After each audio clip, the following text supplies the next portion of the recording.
Mga Kalus Business TV, nakikita niyo po yung kwan, itong tulay na to ay dito to sa may Chinatown, dito sa Manila.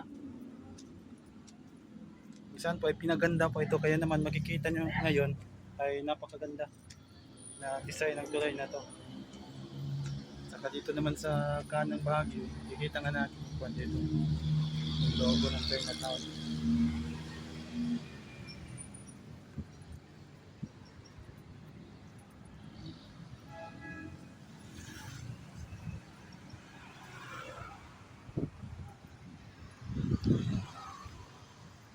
Sa ngayon ay may paparatingan na ano, yung malakas na ulan siguro yan parating na sa atin.